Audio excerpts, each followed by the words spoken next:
Welcome everyone, my name's Fergus Hansen. I'm the head of the International Cyber Policy Centre here at ASPI, and it's my great pleasure to welcome you here this evening for the launch of our latest report, Big Data and National Security, by my colleague Michael Chi. On this very overcast and rainy Canberra evening, I also have to say a special thank you for swapping your log fires and mulled wine for big data and national security. It's an inversion of Maslow's hierarchy that I don't think you'd see in the lesser cities in the country. And we are delighted to have here tonight the Shadow Minister for Justice, Clare O'Neil, who has very kindly offered to provide some comments on the report before handing over to Michael. And to introduce Clare, we have Peter Clay, who is the General Manager of Homeland Security at DXC Technology. And DXC Technology is the largest, the leading independent end-to-end IT services company with over 170,000 employees in 70 different countries around the world. DXC's generosity made it possible for us to write this report, so I wanted to say a very special thank you to Peter for making that, for being so generous and supporting us with that.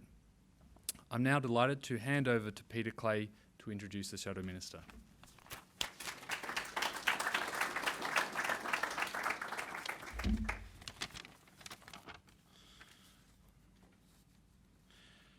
Well, good evening, ladies and gentlemen, and it's my privilege this evening to welcome Clare O'Neil, the Minister, the Shadow Minister for Justice. I'm getting ahead of things there, aren't I?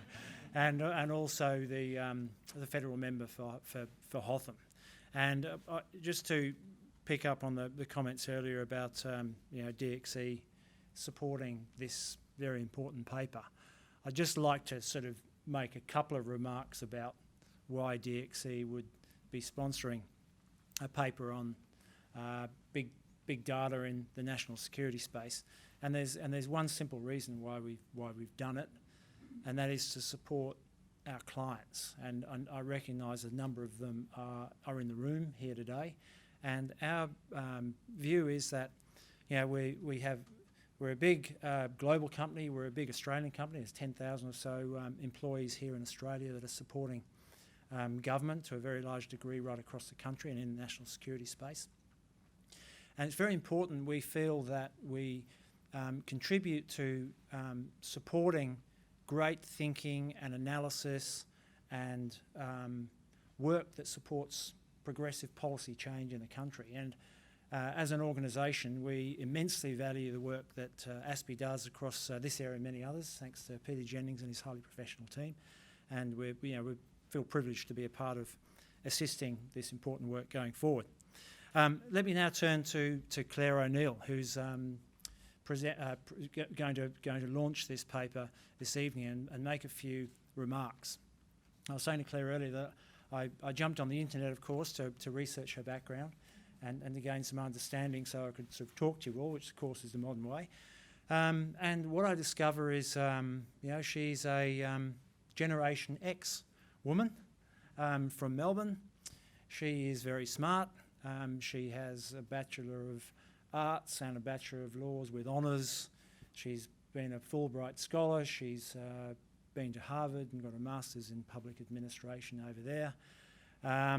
She has gone on from that to spend a year seconded to the New York Stock Exchange to get insights from that environment. She spent 5 years or so with McKinsey's, so that leading global company where she's worked with major companies in Australia, getting insights and also progressing their business outcomes. And then along the way, she's got some pretty interesting commitments she's made as well, such as the age of 16, she joined the Labor Party. At 23, she was the youngest female mayor in Australian history in the Dandenong region. And then I discover as I go through and I read her sort of first speech in Parliament that she comes from a long line of people who are driven, right back from the earliest days when her family sort of came out to Australia, and I've got this little line here. It says, she's a passionate Aussie from a long line of battlers, bohemians and radicals. And I kind of like that. I think that says that we need that sort of energy and passion going forward in our country. She's also a futurist. And I was really pleased, and we had a brief discussion about the challenges of politics where everything is focused in the near term, and yet she has taken the time, and I was intrigued and curious as a guy in the tech world. I actually bought the book, and this wasn't one she asked me to plug, by the way, but it's available in all good bookstores. Two Futures, Australia at a Critical Moment, and she's written it with an associate, Tim Watts. And there's one pessimistic scenario in the future out in 2040, and there's one optimistic one. I know which one I want, and I hope you're involved in shaping that for us. I was drawn to chapter 3, which is on technology. And as I read through that, I discovered that there's someone that's really got a good insight to all the challenges that are out there and the issues and the possibilities for the world going forward. And I think that's this book provides a good insight to some of her thinking and passion about the future and how technology is going to play out in it. And I was, of course, drawn furthermore in the technological chapter to the commentary around data and the need for openness of data, and also the need for some policy changes which can ensure that as we move towards this positive future, we have the right policy settings to achieve the best for the country. So I was really hard to read that. And then I kind of juxtaposed the work from ASPI and the work in the book, and I thought, there's some really interesting parallels of, good future thinking, providing progressive outcomes going forward. So I thought, and I believe, there is no one better to be launching this paper today than Clare O'Neil, Generation X, futurist, and someone who's going to be pivotal in our country in the future, I'm sure. So will you join me in welcoming Clare to the podium?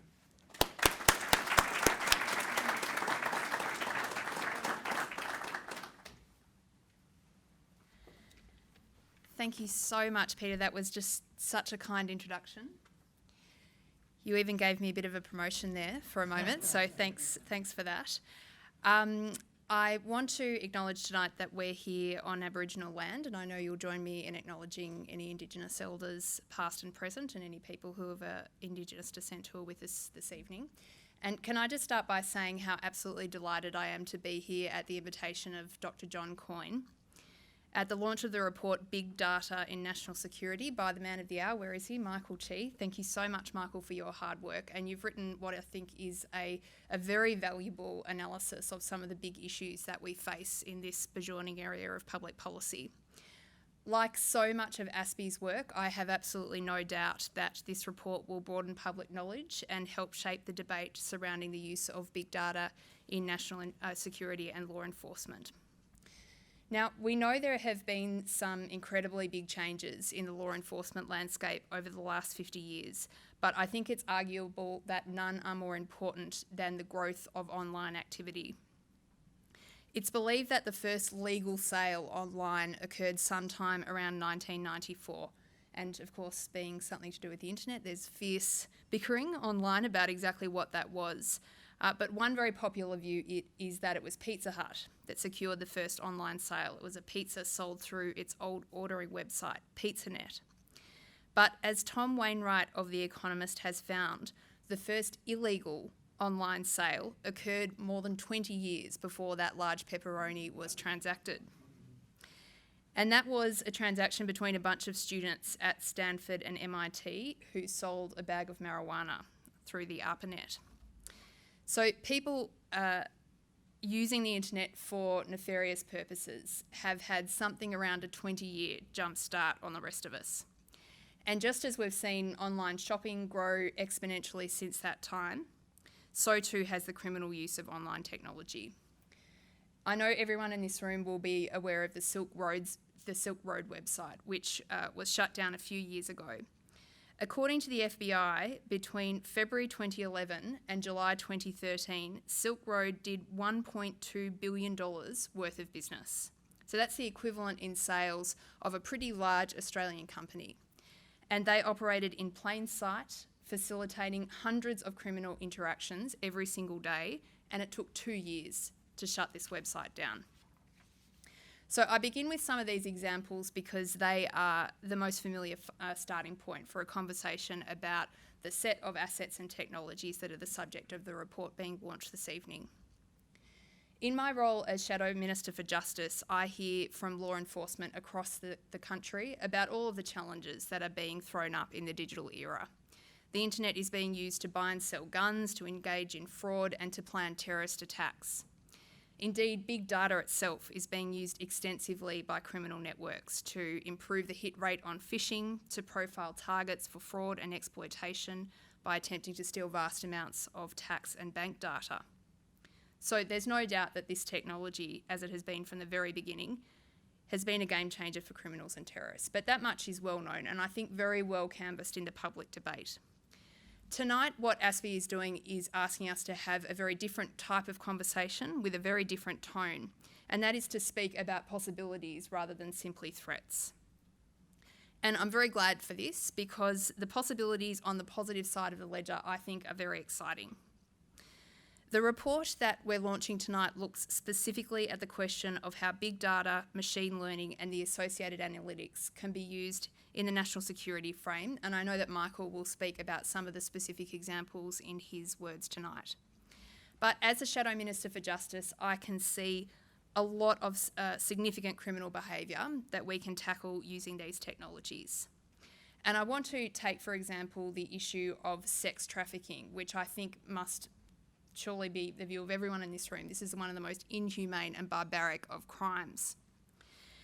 Like lots of criminal behaviour these days, a lot of sex trafficking has moved onto the internet. Sex traffickers advertise online. They often do so publicly and through social media, but they'll use codes to hide the conduct and the substance of their conversation. One of the things that Michael talks about, though, is the way that we are seeing machine learning is able to start to adapt to the way these conversations are progressing and is starting to be quite helpful in not just understanding the meaning of plain words when analysing vast amounts of data, but actually getting to the point of the meaning of concepts and underlying and hidden meanings in statements.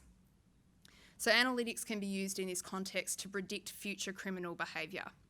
And we often talk about this in the context of law enforcement. A lot of you in this room would have heard about the notion of predictive policing, trying to catch crime before it even occurs.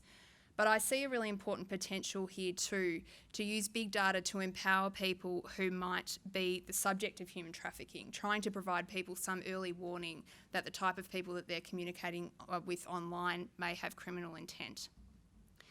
And indeed, even examining things like aberrant use of energy amongst households around Australia is a tool that's being canvassed as a way to try to track down people who are keeping people in slavery here in our own country. So I think this is a really good example that shows how these new technologies can be harnessed for the common good. Now, I want to make some quick observations about the policy issues that are thrown up by some of the content in Michael's report. Big data and the internet are pervasive and transformative developments, so there are policy issues pretty much everywhere we turn. But I want to mention three really important things that I think we need to take note of as we progress this conversation. The first is that we always need to remain aware when we are increasing our reliance on technology that we do not live in a one-model world. Nobel Prize-winning economist Thomas Schelling once said, "There is a tendency in our planning to confuse the unfamiliar with the improbable." If we take, for example, the 9/11 attacks, planes being used as missiles to take out the Twin Towers was unfamiliar. Nothing like this had ever happened before, and Donald Rumsfeld in his memoir called the attack an unknown unknown. But tragically, it did happen, and it highlighted how important it is to consider unknown situations. By their nature, big data and the associated analytics that Michael has written about so eloquently usually use the past to predict future behaviour, but perfect prediction is impossible. If we're going to use big data to predict crime or security threats, we have to keep an open mind that there are significant possibilities that just do not fit our models. And that leads me to my second point, and that is the need for us to be constantly alive to the fact that conclusions coming from big data are going to lead us to make errors. Some conclusions from big data analytics are going to be wrong. That is the case with all technologies. And we can use the example, I think, that illustrates this very clearly, which is what we have learned over the last 3 decades from the use of DNA evidence. Over the past 3 decades, we've seen a long series of cases which have highlighted how human error or even technological errors can lead to innocent people being convicted of crimes they didn't commit, because it really never occurred to people that technology could simply lead to false outcomes. It has meant that innocent people have been wrongly targeted by law enforcement, and it also could lead us to people who seek to do great harm remaining undetected. So I think, as the report quite well acknowledges, we need to make sure that we use big data and analytics, but assess the potential for false positives and false negatives, because we know one thing for certain, and that is that our models and algorithms are not always going to tell us the right answer. And I want to make a final point that is that we need to ensure public confidence in law enforcement's use of big data and analytics. What we often find when there's big technological advancements, as we're seeing in this instance, is that industry and groups like ASPI steam ahead on thinking about the exciting possibilities for new technology. But perhaps we don't always spend the time we should as policymakers thinking about the general public and how we can only continue to go forward on these matters when we have the confidence of the people. One of the big ethical issues at stake here is very clearly about privacy. In Australia, we tend not to be a very ideological people in how we talk about public policy issues. And I think one of the impacts of that is that we've had sparks of big debate about privacy as specific policy issues have come up. And the recent one that many of you had been aware of would be about metadata and telephone surveillance here in Australia. But I don't think we have probably had the deep philosophical conversation that we need as a society about what we are willing to give up in order to assist law enforcement to use this incredibly vast information which we're creating online to help detect and prevent crime. So this is an old debate. It's one that is almost always required when we go into an area of new technological development. And I think the report makes it very clear that that's not likely to quieten down anytime soon. So I think the lesson here is that policymakers, like those of us in this room, and law enforcement agencies need to work with the public to make sure that the trade-offs that we are making when we go down this path are well understood and agreed to. And I think the report, Michael, makes a number of recommendations about how to ensure that we do this, and I'm looking forward to continuing that conversation up in the Parliament. So I'm very delighted that ASPI has undertaken this report, and I want to congratulate Michael and the staff who have worked with him to make this great contribution to the debate. And frankly, I don't think it could come at a better time. As I said when I opened, there are criminals and terrorists who are exploiting the internet to plan and carry out criminal acts that is simply a fact of life. But we need to take the fight against them online, including through the use of big data and analytics.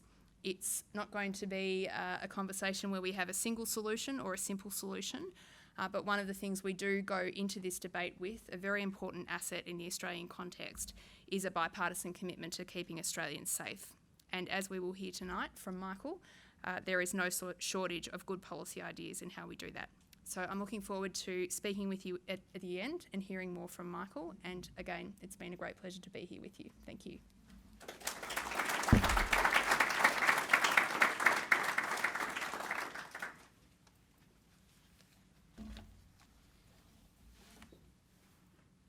Thanks so much, Claire.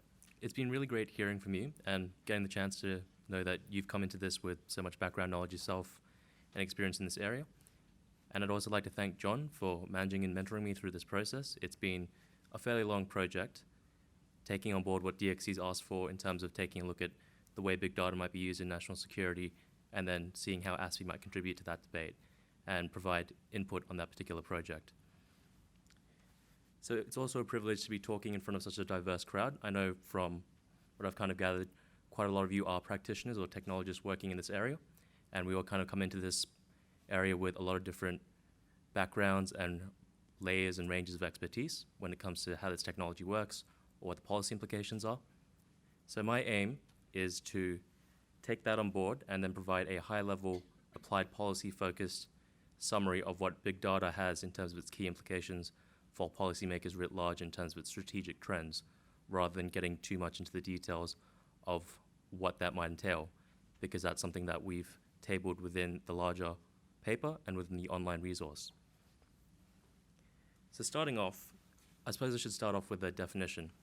And one of the first things I discovered during my research is that definitions are quite hard to come by when it comes to big data. Big data itself has quite an informal definition. It comes with two specific ideas. The first idea is that big data is a problem that IT people deal with. It's a problem of dealing with a lot of data coming in very quickly and coming in a lot of varied formats and coming in with a lot of size behind it. That's an idea that's been expressed as what's being called the 3 V's of big data. And whenever you do a Google search for what big data means, you're often going to find that these 3 V's are the first thing that pops up. And it's usually a pretty good place to start in terms of understanding that it was a challenge. But when people often talk about big data, it is with an understanding that there is a lot of opportunity involved and that there are new technologies involved that offer us a number of capabilities. And it's the second side of big data, where the use of machine learning algorithms and analytics technologies can offer us a number of ways of analyzing data automatically and providing novel insights that weren't available previously.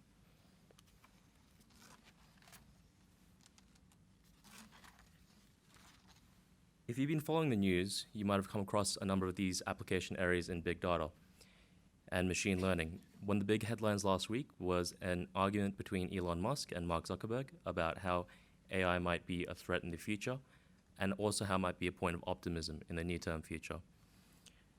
When I'm talking about machine learning, I don't mean to talk about that specific aspect of the debate. I talk more about it as a specific technology or application in terms of what analytics capabilities it can provide and what it can provide to people looking to analyze very small subsets of data in very specific fields.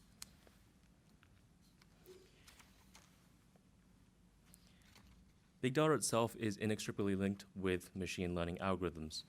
Machine learning algorithms take bits of data, they're programmed with certain parameters, and then from those parameters, they're trained to learn from the data and build better predictive performance or classification performance from what that data gives to it.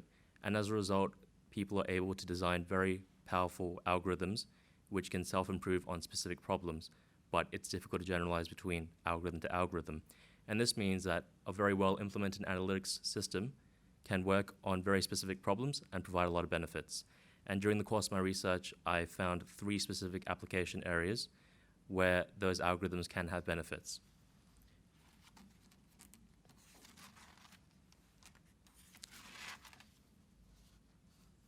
The first of those benefits come from the application area of the ways in which the national security community can look to integrate its information.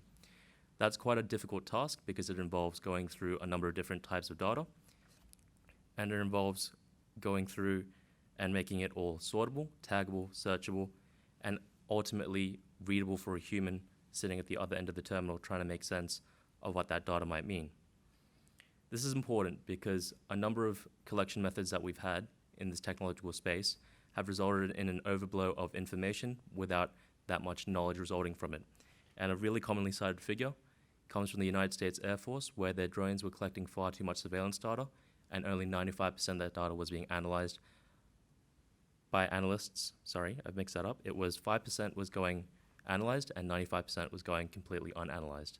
And that was a problem they were facing, which led to this discussion about how we might introduce new technologies to go across that data and provide interesting, useful, and ultimately non-human intensive summaries for us.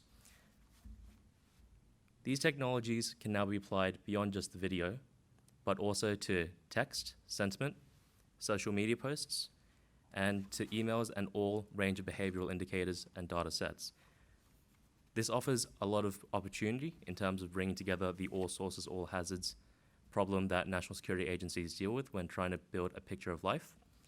And more importantly, it offers insights that may prove predictive on its own. When you take along a large set of data and take a look at it, it might prove revealing on its own, but when you apply very specific statistical methods to it, it can then be built into a formal predictive analysis machine that assess a variety of events for predictive power, test it, and then become deployed as automated triggers across a wide variety of data sets. So that's the second major application area of where big data technologies might provide some benefit. It's the third and last major application area that provides the most benefit and is potentially the most revolutionary. And that third application area is what's being called knowledge discovery.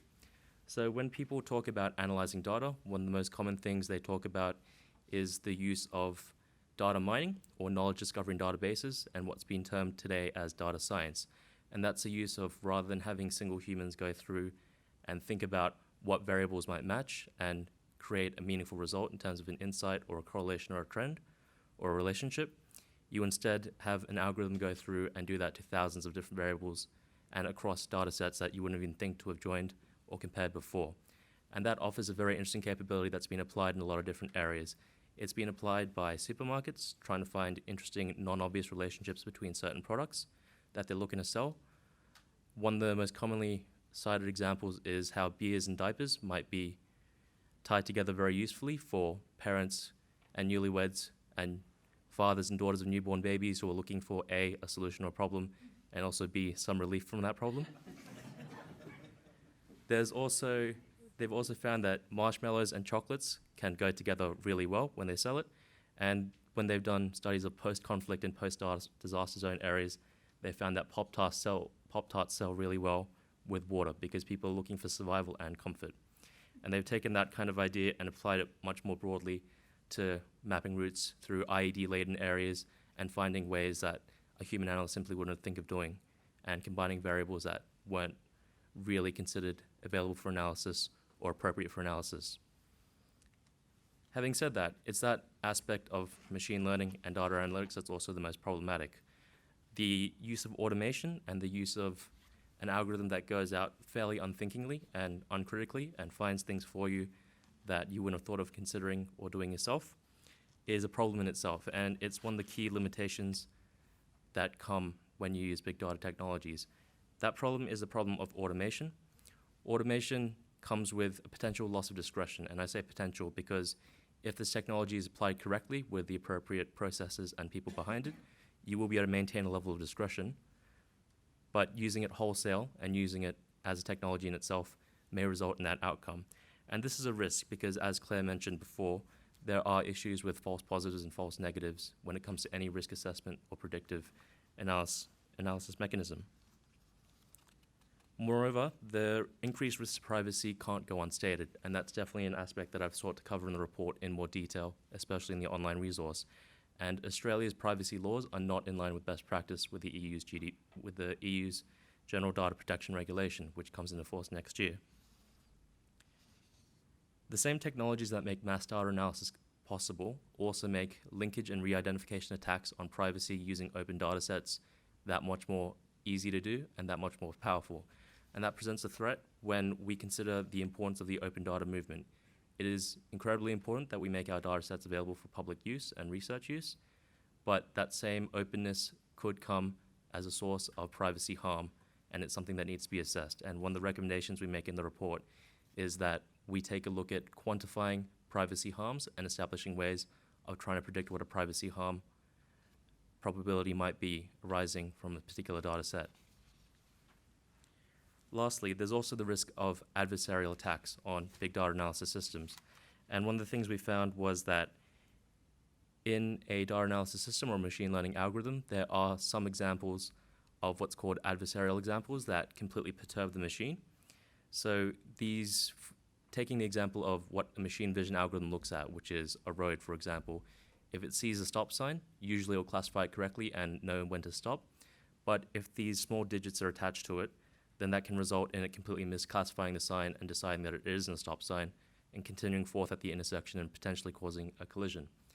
That's a problem for an autonomous vehicle, but it's a wider problem when you're applying analytics technologies across wide ranges of data, because it does mean that certain examples can be either A, completely not noticed by the analytics regime, or B, when a sufficient number of these examples takes over a database, it's effectively poisoned that model and made that analytics algorithm non-functional.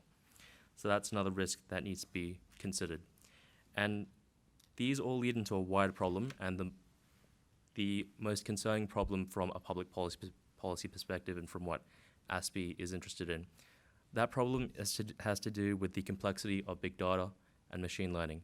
And that complexity isn't just because of the traditional technical and policy divide that needs to be bridged in order to make sure big data capabilities are used appropriately. It also comes from the fact that even the designers of the latest and greatest in machine learning technologies and neural networks across Google, Facebook, and other AI labs all over the world, they're not able to satisfiably explain why these AI machines and algorithms come to the decisions that they do. They're able to come to some sort of interpretability, largely through gaming, simulations, running this through several times and trying to figure out patterns in behavior. But for the most part, they are quite concerned that there is going to be a risk of an algorithmic black box arising. And that's something that's been noticed when it comes to Go. Even Google's DeepMind, that recently won against the South Korean tournament champion, was found to be quite difficult to understand even in retrospect. And this is an emerging research area that will be really important to look into, especially in the sense that in the national security community, we're used to a lot of very legal, very verbal, and very well explained decisions, particularly when it comes to warrant applications. But when that suspicion or that level of reasonable suspicion is generated by an algorithm and generated mathematically and statistically, and based off a wide set of data and retrospectively rather than from an analyst's considered judgment and their own decision making, it's going to be quite difficult to try and reconcile the two. So that brings me to the final 3 points that I'd like to leave you with, and hopefully there'll be more points coming from when the report is read. The first point is that big data is here, and it has real applications and real implications. Big data technology may have been a buzzword over the past 5 years, but as of 2016, as of 2017, it's increasingly becoming a part of everyday technology and a part of everyday applications. And if Australia's national security community wants to keep up, it will need to adopt this technology and find ways of using it satisfiably. The second point is that big data is complex and hard to understand. This relates to the problem of algorithmic black boxes, and it relates to the problem that this trade-off that we might have to face between interpretability and between performance is only going to get more difficult in the future as the neural networks we use grow more sophisticated and more complex. And we may, if we're going to embrace the performance of these particular algorithms, have to accept a loss of control compared to what we were previously used to when it came to using humans as analysts. And that's a discussion that we'll have to take at the national level and in a very public setting before we can use these technologies effectively. The last point, and the point I'd like to leave you with, and the point that I think ASPE is the most behind, is that big data requires big governance. Not only will we need to provide general education and understanding of what a big data technology is, we need to provide training to our analysts in using it. We need to increase data science skill sets and training across the community. We need to build an understanding of how to use these capabilities and how to resource these capabilities and build research into it across our management. And more importantly, we need to make sure that our oversight bodies are effectively equipped to make decisions when it comes to data analysis systems and to go back over these decisions and audit and review them effectively. And that's a key point that I think needs to be raised before we can continue with the discussion on how to use big data in national security. I just thank you for your time, and I'm happy to take questions once Fergus begins moderating.